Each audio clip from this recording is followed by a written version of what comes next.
darkness, some pony coughed. Who was it? Silence arranged. Who? A dim violet light sprung into being. Twilight Sparkle's horn barely illuminated the crimped, windowless room and the 6 ponies within. A world of dark purples and inky blacks sprung into being, colors restrained by the mortuum area of the magical impalement. Shadows pooled in the corners, leaking just beyond the reach of the alicorn's spell. Rainbow Dash watched as Twilight glared at each of her friends in turn. None spoke. Shirless danced along the walls as the alicorn moved her head, causing the light to jerk and shift. Pinkie Pie huddled near the buried door, eyes wide and crimping as she stared off into an uncurtained distance. The baker twitched slightly, squeezing the bag of flour that she clenched so tightly to her chest. On the room's only bed, Rarity laid next to Applejack, her head buried in the farmer's shoulder. The dressmaker shook her as she sobbed quietly. Josh didn't know whether the alicorn's distress was because of their situation or because of their arrogance. The rooms weakened of unwashed bodies, and Rarity's mane, like every pony else's, was tangled and knotted and hung heavy with filth. Applejack, for her part, merely stared sternly back at Twilight Sparkle when the librarian's gaze turned into her, and though those eyes were on Dash and on Fluttershy, the two were locked in an embrace. It was the only comfort they had in the room. The weathered pony found her voice when the other one began to shudder. What does it matter? Twilight Sparkle's brow furrowed. Get serious, Dash. It's better than 5 of us to get through this than none of us. Coughing is the only warning we get. I really wish... Fluttershy's wish were carried well enough in the enclosed space. Couldn't we, wait and see? It could be just a cold or a dust. Please? I really wish we can risk it, Fluttershy, Twilight said, the sharp edge of her voice softening slightly. But there's no going back once it reaches the final stage. You saw what happened out there. Do you really want that in here? Applejack shrugged and spoke up. She's right, Sugar Cube. It's not contagious. Until the end. We got a choice to make. One death or 6. Oh no. Hold on. Okay, there we go. Sorry, guys. Back to the story. Rainbow Dash grunted her teeth. Ain't there anything that we can be done? Can't your magic cure it? Stop it? Slow down? She paused, then added in hoarse whisper. Anything? The alicorn shook her head. Even the princess can't cure it. She can only contain outbreaks that do happen. Every care has to die. That's the only way the rest of us can be safe. The only way the rest of Equestria can be safe. You know that, Dash. Time matters here. Why are you stalling? The weather pony's mouth worked, but no words came forth. Fluttershy's voice, suddenly confident, filled the gap. I coughed. It was me.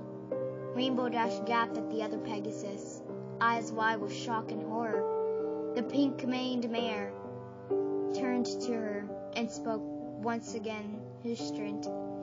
It's okay. It'll be okay. I couldn't live with myself if any of you died, and I could have prevented it. It's better this way.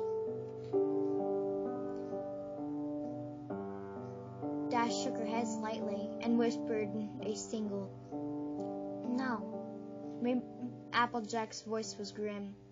Her eyes made up. Her mind's made up. It's a tough choice, but Fluttershy's got the strength of an ox on the inside. How's she going to? The Pegasus trailed off. Twilight Sparkle shrugged and slammed him to the floor. We don't have any weapons, and I'm not trained in combat magic. Even if I were, it can't be me. It has to be you, Rainbow Dash. What? Why me? Falcon looked away. I know you well enough to realize that you never stand aside to let one of us lay a hoof on your filly friend.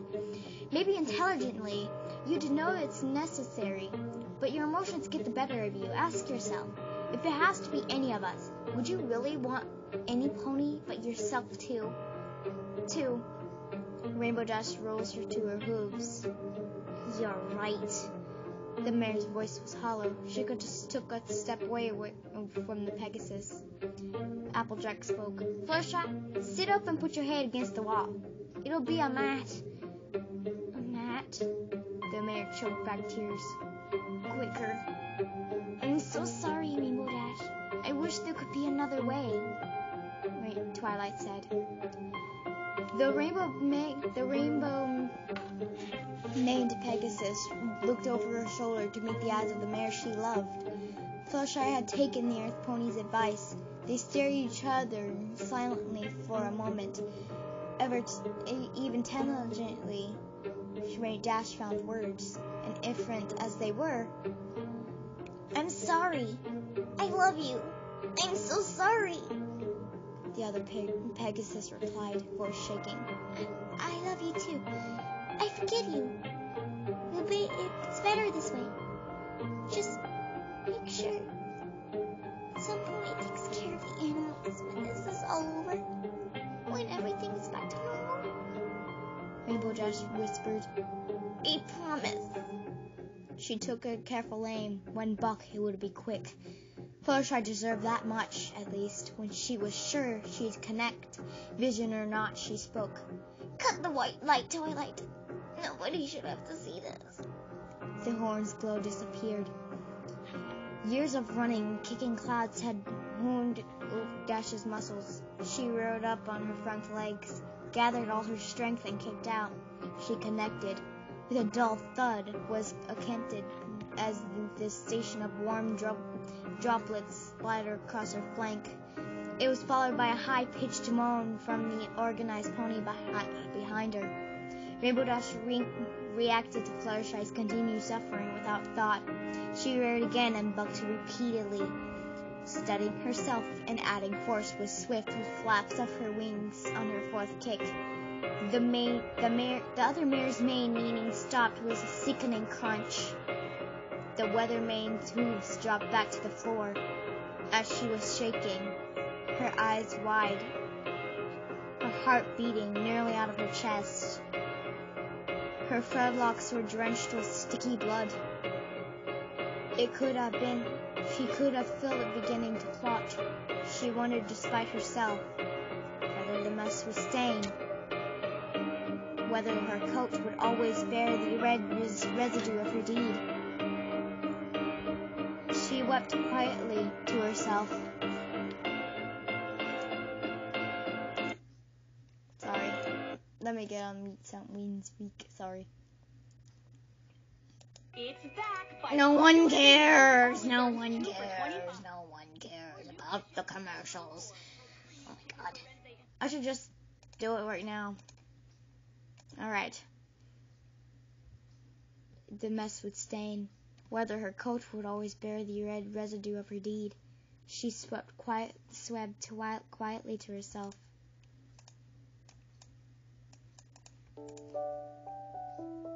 Silence ranged. In the darkness, some pony coughed.